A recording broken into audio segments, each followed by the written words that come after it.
Sementara itu, sebelum hari raya Paskah mulai, Yesus telah tahu bahwa saatnya sudah tiba untuk beralih dari dunia ini kepada Bapa.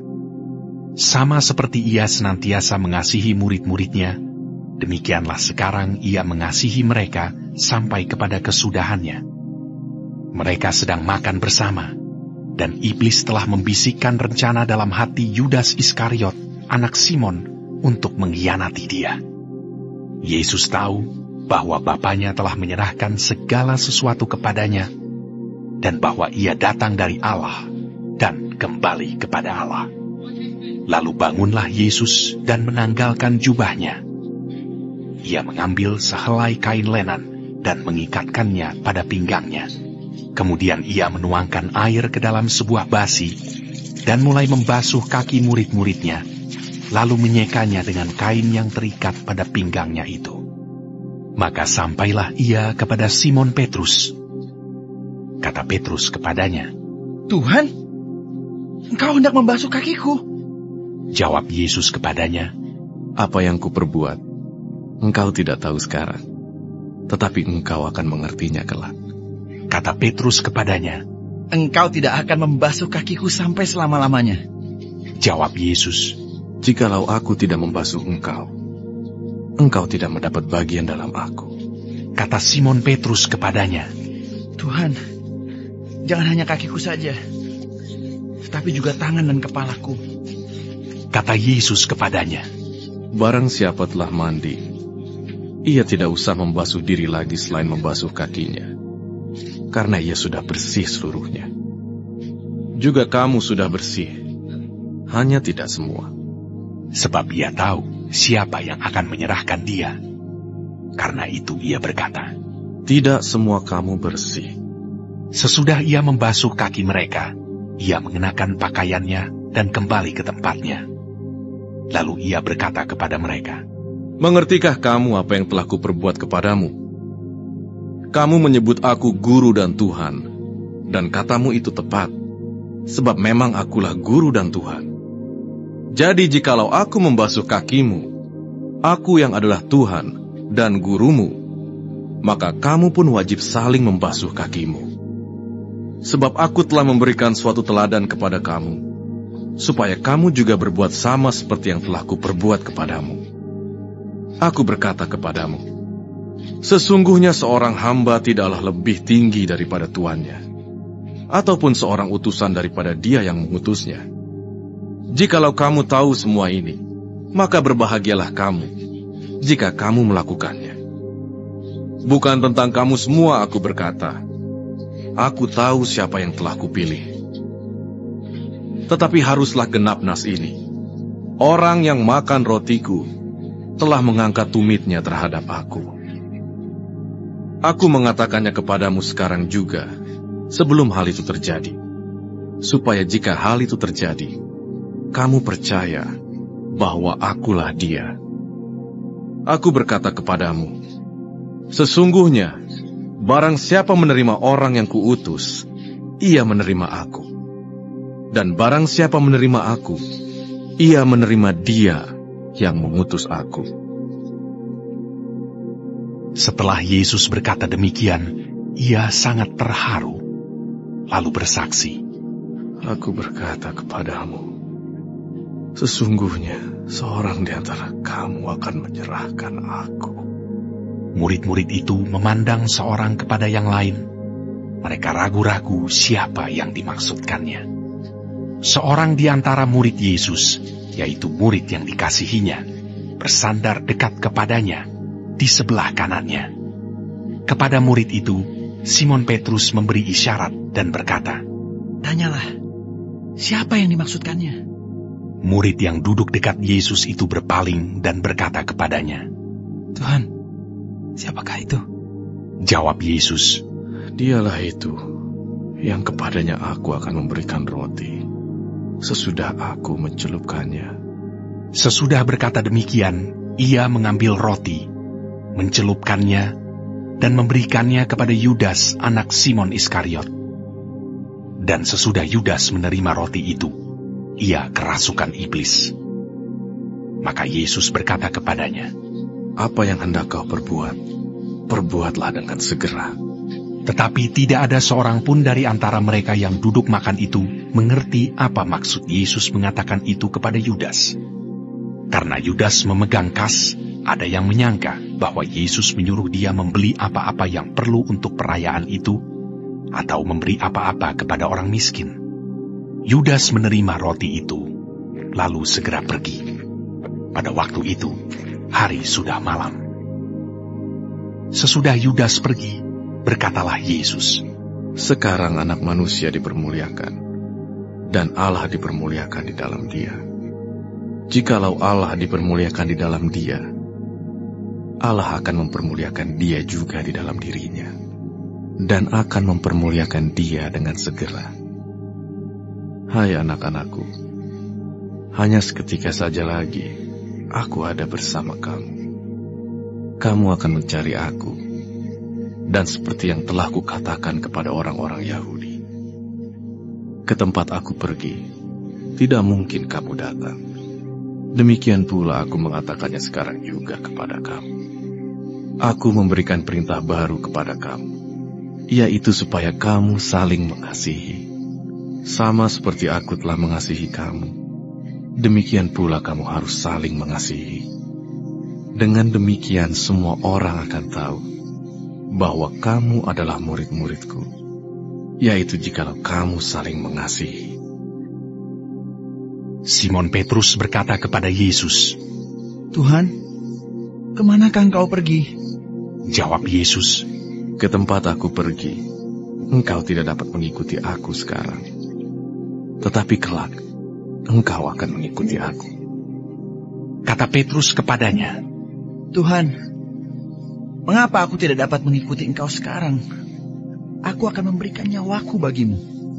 Jawab Yesus, Nyawamu akan kau berikan bagiku. Sesungguhnya aku berkata kepadamu, sebelum ayam berkokok, engkau telah menyangkal aku 3 kali. Orang yang kurang ajar dan sombong, pencemooh namanya. Ia berlaku dengan keangkuhan yang tak terhingga. Si pemalas dibunuh oleh keinginannya, karena tangannya enggan bekerja. Keinginan bernafsu sepanjang hari, tetapi orang benar memberi tanpa batas.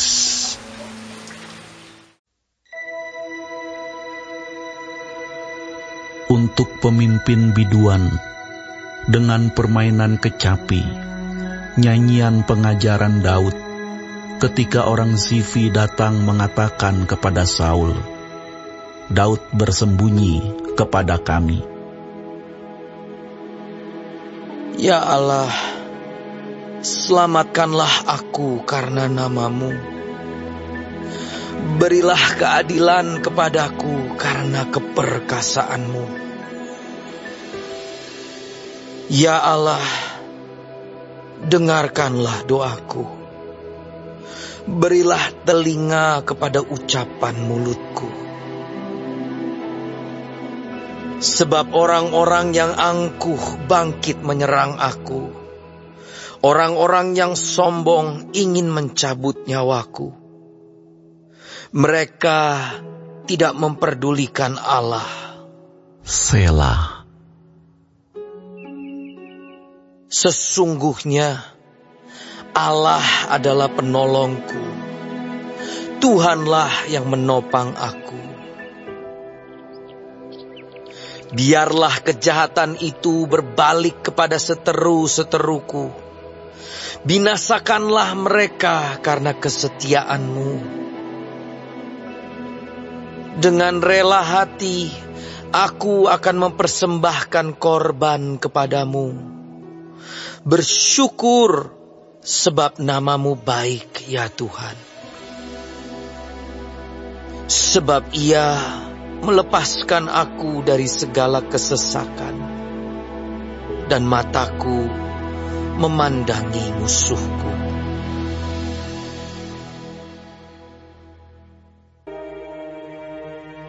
Diberitahukanlah kepada Daud begini, Ketahuilah, orang Filistin berperang melawan kota Kehila dan menjara tempat-tempat pengirikan.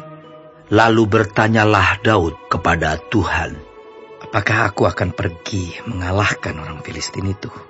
Jawab Tuhan kepada Daud, pergilah, kalahkanlah orang Filistin itu, dan selamatkanlah Kehila. Tetapi orang-orang Daud berkata kepadanya, Ingatlah, sedangkan di sini, di Yehuda, kita sudah dalam ketakutan. Apalagi kalau kita pergi ke Kehila, melawan barisan perang orang Filistin. Lalu bertanya pulalah Daud kepada Tuhan. Maka Tuhan menjawab dia, firman-Nya, bersiaplah, pergilah ke Kehila, sebab aku akan menyerahkan orang Filistin itu ke dalam tanganmu. Kemudian pergilah Daud dengan orang-orangnya ke Kehila. Ia berperang melawan orang Filistin itu. Dihalaunya ternak mereka dan ditimbulkannya kekalahan besar di antara mereka. Demikianlah Daud menyelamatkan penduduk Kehila.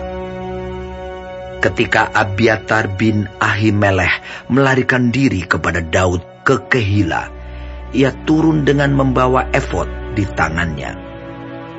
Kepada Saul diberitahukan bahwa Daud telah masuk Kehila. Lalu berkatalah Saul, Allah telah menyerahkan dia ke dalam tanganku. Sebab dengan masuk ke dalam kota yang berpintu dan berpalang, ia telah mengurung dirinya. Maka Saul memanggil seluruh rakyat pergi berperang ke Kehila dan mengepung Daud dengan orang-orangnya. Ketika diketahui Daud bahwa Saul berniat jahat terhadap dia, berkatalah ia kepada Imam Abiatar, bawalah efod itu kemari. Berkatalah Daud, Tuhan, Allah Israel, hamba-Mu ini telah mendengar kabar pasti bahwa Saul berikhtiar untuk datang ke Kehila dan memusnahkan kota ini oleh karena aku. Akan diserahkan oleh warga-warga kota Kehila itukah aku ke dalam tangannya? Akan datangkah Saul seperti yang telah didengar oleh hamba-Mu ini? Tuhan, Allah Israel, beritahukanlah kiranya kepada hamba-Mu ini. Jawab Tuhan, ia akan datang.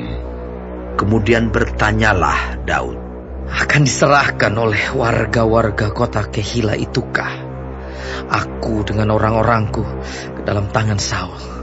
Firman Tuhan, akan mereka serahkan. Lalu bersiaplah Daud dan orang-orangnya, kira-kira 600 orang banyaknya. Mereka keluar dari Kehila dan pergi kemana saja mereka dapat pergi. Apabila kepada Saul diberitahukan bahwa Daud telah meluputkan diri dari Kehila, maka tidak jadilah ia maju berperang. Maka Daud tinggal di padang gurun, di tempat-tempat perlindungan. Ia tinggal di pegunungan, di padang gurun Zif. Dan selama waktu itu Saul mencari dia, tetapi Allah tidak menyerahkan dia ke dalam tangannya. Daud takut karena Saul telah keluar dengan maksud mencabut nyawanya. Ketika Daud ada di padang gurun Zif di Koresa, maka bersiaplah Yonatan anak Saul, lalu pergi kepada Daud di Koresa.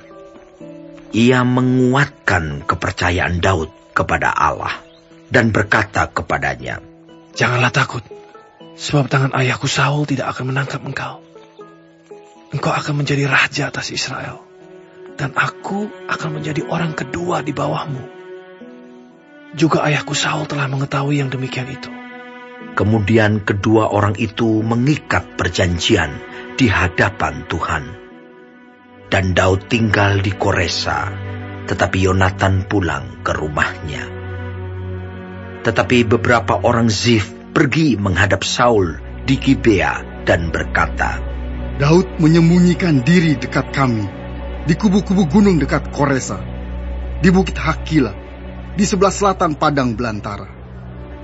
Oleh sebab itu, jika Tuanku Raja berkenan datang, silakanlah datang. Tanggungan kamilah untuk menyerahkan dia ke dalam tangan Raja. Berkatalah Saul, diberkatilah kiranya kamu oleh Tuhan, karena kamu menunjukkan sayangmu kepadaku. Baiklah, pergi, carilah kepastian lagi. Berusahalah mengetahui di mana ia berada dan siapa yang telah melihat dia di sana. Sebab telah dikatakan orang kepadaku bahwa ia sangat cerdik. Berusahalah mengetahui segala tempat persembunyiannya. Kemudian datanglah kembali kepadaku dengan kabar yang pasti, dan aku akan pergi bersama-sama dengan kamu.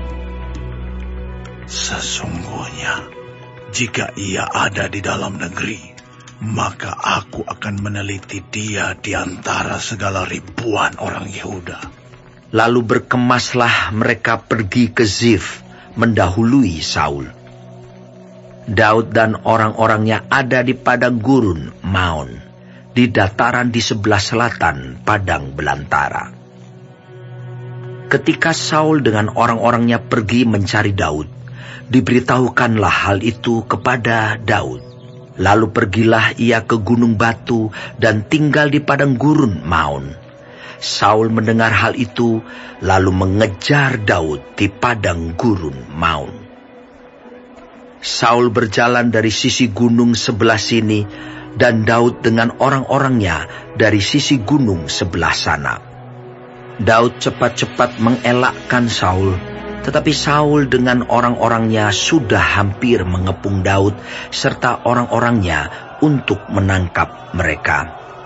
Ketika seorang suruhan datang kepada Saul dengan pesan, segeralah undur, sebab orang Filistin telah menyerbu negeri. Maka berhentilah Saul mengejar Daud dan pergi menghadapi orang Filistin. Itulah sebabnya orang menyebut tempat itu Gunung Batu Keluputan.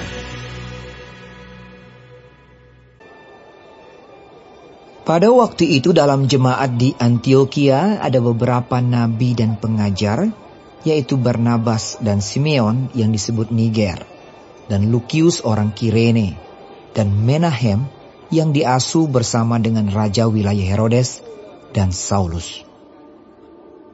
Pada suatu hari ketika mereka beribadah kepada Tuhan dan berpuasa, berkatalah Roh Kudus, khususkanlah Barnabas dan Saulus bagiku untuk tugas yang telah kutentukan bagi mereka. Maka berpuasa dan berdoalah mereka. Dan setelah meletakkan tangan ke atas kedua orang itu, mereka membiarkan keduanya pergi. Oleh karena disuruh Roh Kudus, Barnabas dan Saulus berangkat ke Seleukia, dan dari situ mereka berlayar ke Siprus. Setiba di Salamis mereka memberitakan firman Allah di dalam rumah-rumah ibadat orang Yahudi. Dan Yohanes menyertai mereka sebagai pembantu mereka. Mereka mengelilingi seluruh pulau itu sampai ke Pafos. Di situ mereka bertemu dengan seorang Yahudi bernama Bar-Yesus. Ia seorang tukang sihir dan nabi palsu. Ia adalah kawan gubernur pulau itu, Sergius Paulus, yang adalah orang cerdas. Gubernur itu memanggil Barnabas dan Saulus karena ia ingin mendengar firman Allah. Tetapi Elimas, demikianlah namanya dalam bahasa Yunani, tukang sihir itu, menghalang-halangi mereka dan berusaha membelokkan gubernur itu dari imannya. Tetapi Saulus, juga disebut Paulus, yang penuh dengan Roh Kudus, menatap dia dan berkata, "Hai anak iblis, engkau penuh dengan rupa-rupa tipu muslihat dan kejahatan. Engkau musuh segala kebenaran. Tidakkah engkau akan berhenti membelokkan jalan Tuhan yang lurus itu? Sekarang, Lihatlah, tangan Tuhan datang menimpa engkau, dan engkau menjadi buta. Beberapa hari lamanya engkau tidak dapat melihat matahari. Dan seketika itu juga orang itu merasa diliputi kabut dan gelap. Dan sambil meraba-raba, ia harus mencari orang untuk menuntun dia. Melihat apa yang telah terjadi itu, percayalah gubernur itu. Ia takjub oleh ajaran Tuhan. Lalu Paulus dan kawan-kawannya meninggalkan Pafos dan berlayar ke Perga di Pamfilia. Tetapi Yohanes meninggalkan mereka lalu kembali ke Yerusalem.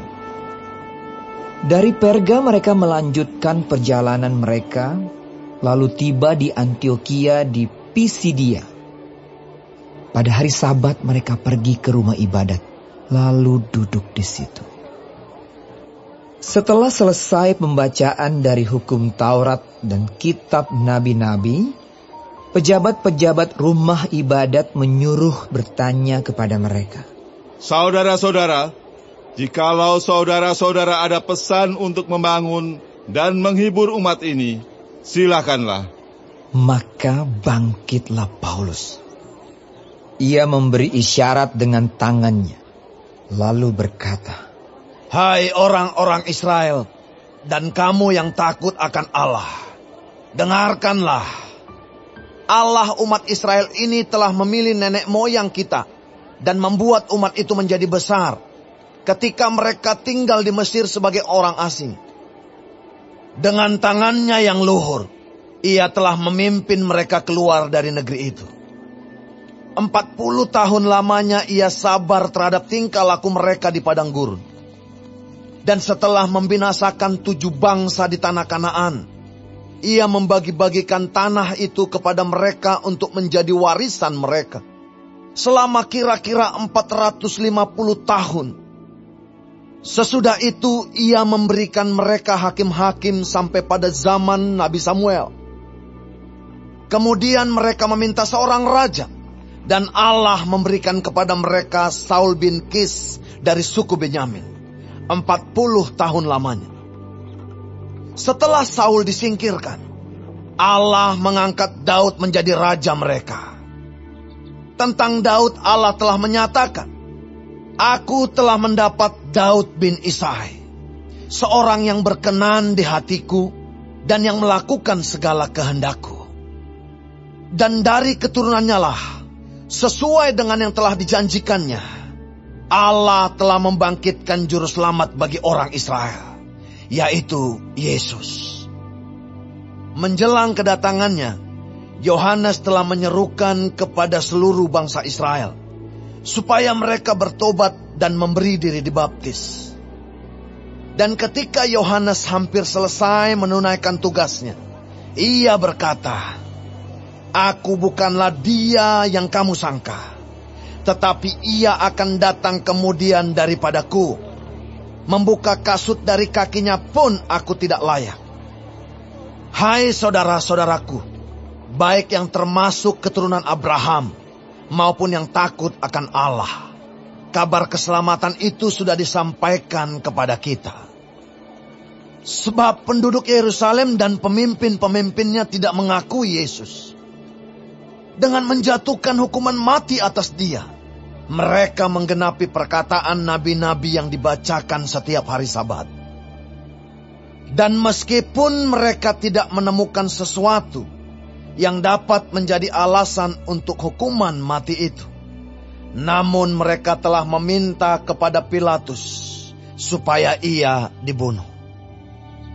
Dan setelah mereka menggenapi segala sesuatu yang ada tertulis tentang dia, mereka menurunkan dia dari kayu salib, lalu membaringkannya di dalam kubur. Tetapi Allah membangkitkan dia dari antara orang mati. Dan selama beberapa waktu ia menampakkan diri kepada mereka yang mengikuti dia dari Galilea ke Yerusalem. Mereka itulah yang sekarang menjadi saksinya bagi umat ini. Dan kami sekarang memberitakan kabar kesukaan kepada kamu, yaitu bahwa janji yang diberikan kepada nenek moyang kita telah digenapi Allah kepada kita, keturunan mereka, dengan membangkitkan Yesus, seperti yang ada tertulis dalam Mazmur kedua. Anakku, engkau, aku telah memperanakkan engkau pada hari ini. Allah telah membangkitkan dia dari antara orang mati, dan ia tidak akan diserahkan kembali kepada kebinasaan. Hal itu dinyatakan oleh Tuhan dalam firman ini. Aku akan menggenapi kepadamu janji-janji yang kudus yang dapat dipercayai, yang telah kuberikan kepada Daud. Sebab itu ia mengatakan dalam Mazmur yang lain, engkau tidak akan membiarkan orang kudusmu melihat kebinasaan.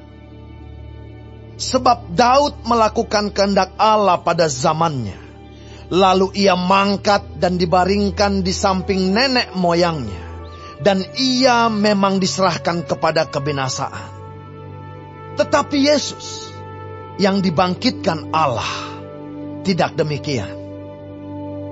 Jadi ketahuilah, hai saudara-saudara, oleh karena dialah maka diberitakan kepada kamu pengampunan dosa. Dan di dalam dialah setiap orang yang percaya memperoleh pembebasan dari segala dosa yang tidak dapat kamu peroleh dari hukum Musa. Karena itu, waspadalah supaya jangan berlaku atas kamu apa yang telah dikatakan dalam kitab nabi-nabi.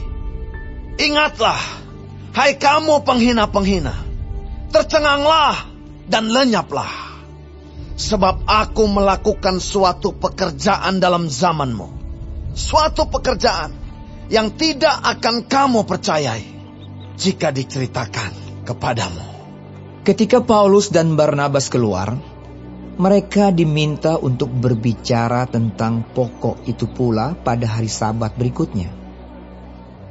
Setelah selesai ibadah, banyak orang Yahudi dan penganut-penganut agama Yahudi yang takut akan Allah mengikuti Paulus dan Barnabas.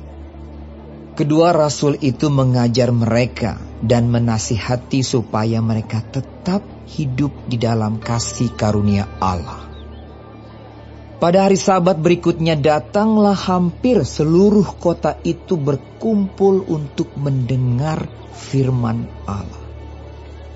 Akan tetapi, ketika orang Yahudi melihat orang banyak itu, penuhlah mereka dengan iri hati dan sambil menghujat, mereka membantah apa yang dikatakan oleh Paulus.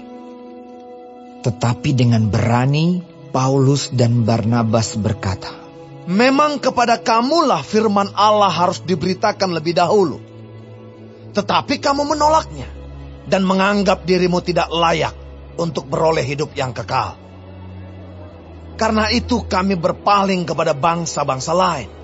Sebab inilah yang diperintahkan kepada kami. Aku telah menentukan engkau menjadi terang bagi bangsa-bangsa yang tidak mengenal Allah, supaya engkau membawa keselamatan sampai ke ujung bumi. Mendengar itu bergembiralah semua orang yang tidak mengenal Allah, dan mereka memuliakan firman Tuhan. Dan semua orang yang ditentukan Allah untuk hidup yang kekal menjadi percaya. Lalu firman Tuhan disiarkan di seluruh daerah itu.